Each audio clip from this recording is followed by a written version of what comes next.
Okay, bilang, kasunod na katanungan mga kapatid, ano ang napakahalagang dulot ng Biblia?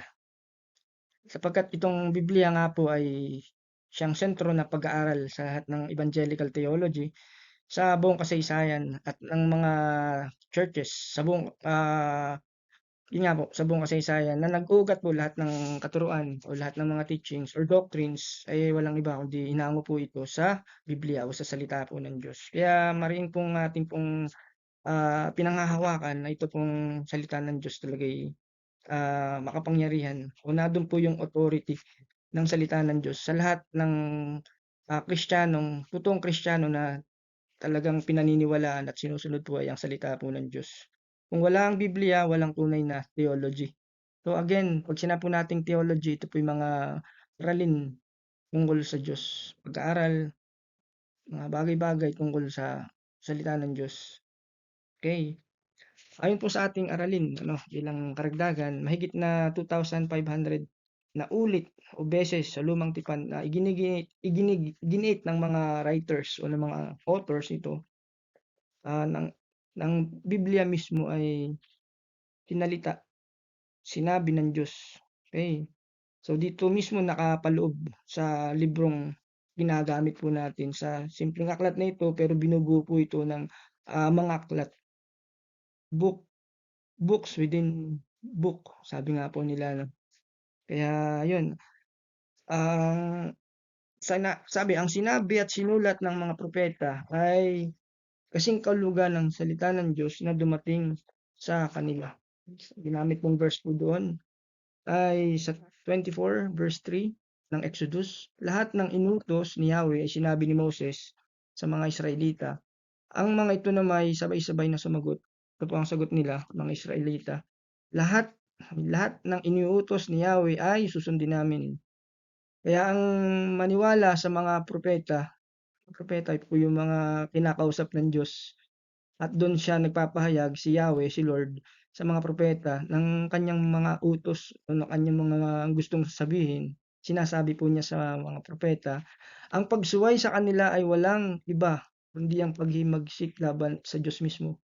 Kapagka hindi sumusunod sa sinasabi ng isang propeta na pinaniniwalaan nga po na yung sinasabi ng isang propeta ay mula sa Diyos, yung true prophet, hindi false prophet, eh talagang 'pag hindi sumunod ay parang paghihimagsik laban sa Diyos mismo. Next question, ano-ano ang mahalagang dala o gamit ng salita ng Diyos o Word of God? Okay. Yung pong Word of God sa phrase, parirala po yun sa Tagalog ay nag-exist ano, ng higit sa 40 beses sa Bagong Tipan, yung Word of God, yung salita ng Diyos.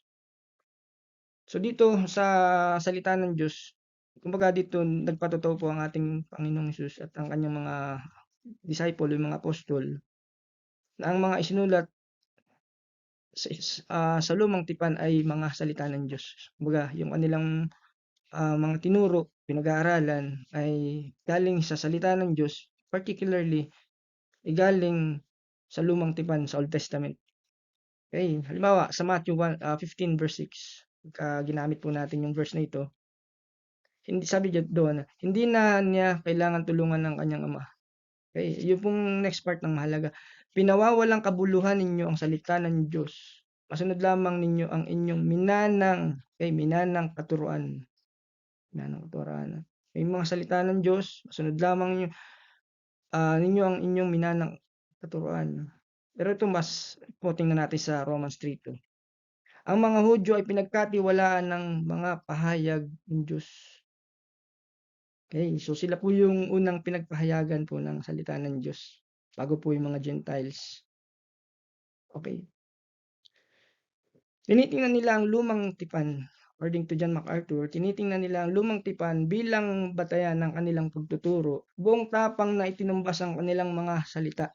Yung mga salita nila ay talagang katumbas mismo ng salita ng Diyos. Okay.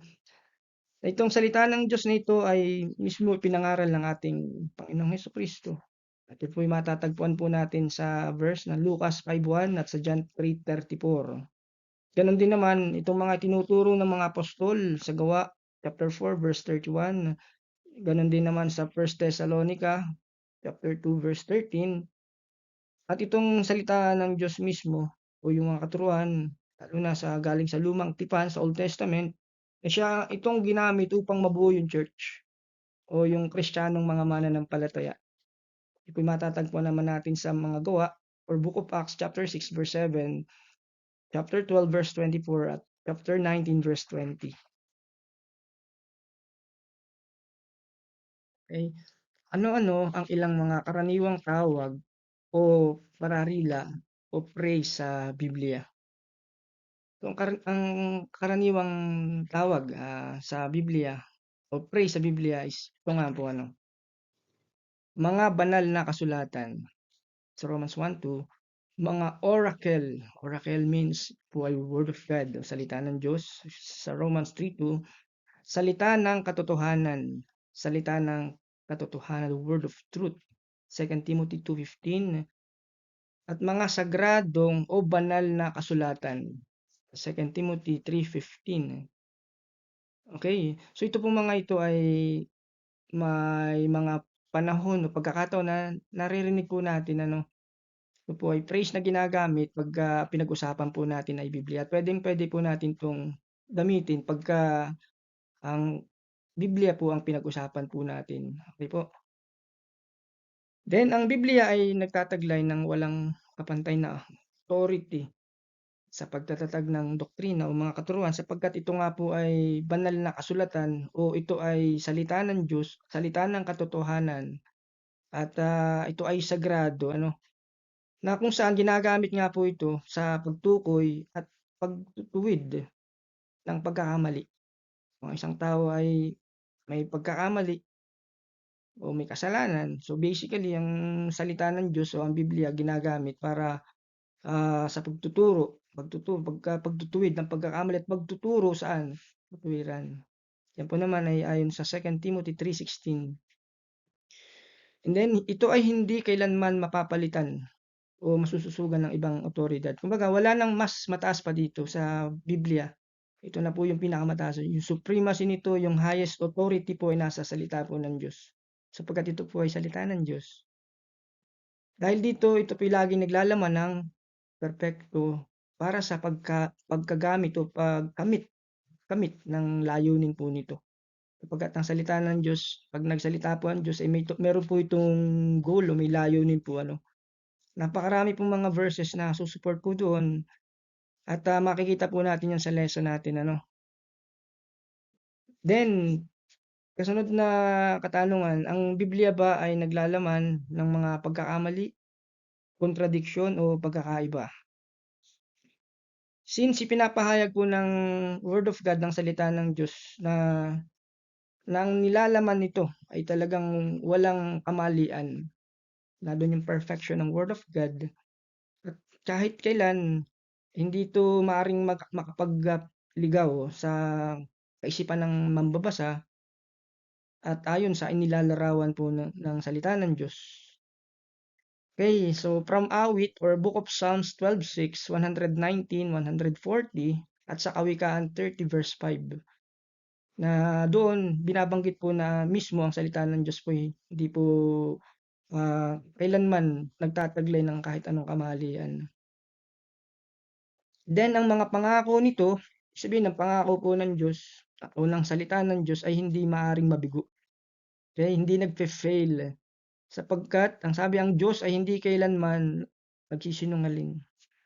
Okay, sapagkat siya'y Diyos. So ang lahat ng lalabas at bubukal sa kanyang salita ay talagang tunay at tapat.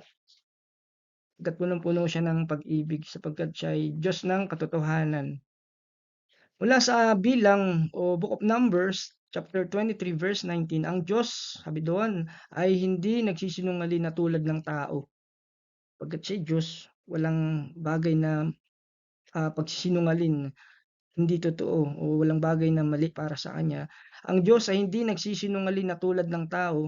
Anumang sabihin niya ay kanyang gagawin. Kung anong kanyang sinabi, talagang tutuparin po ng ating Diyos. Kung mangako man siya, ito'y kanyang tutuparin. Ang ganda pong salita po nito ng Panginoon. Then sa aklat naman ng Mateo, chapter 5, verse 18.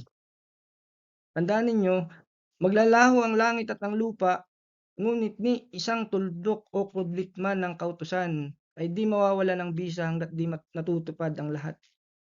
So, ganun po ka-powerful yung word, ano? Lahat mawawala, langit, lupa, kung ano man lang nandoon. Subalit nasabi, ngunit ni isang tuldok o kudlit man ng kautusan mula sa Diyos, of course, ay di mawawala ng bisa hangga't hindi natutupad ang lahat. Kaya ito pong word of God ay talagang napaka-importante nga po, ano, spiritually speaking. Okay. So, lahat maglalaho. So, ang salita ng Diyos ay hindi maglalaho kailanman.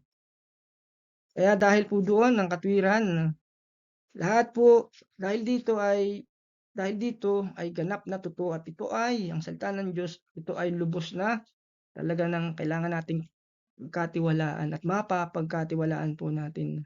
Dahil yun nga po, ano, ang katwiran ay direktang ito ay nagmumula sa Diyos. So ito ay may bisa sa pangkalahatan. Okay, ganun po yung statement po ni Sir John MacArthur, ano.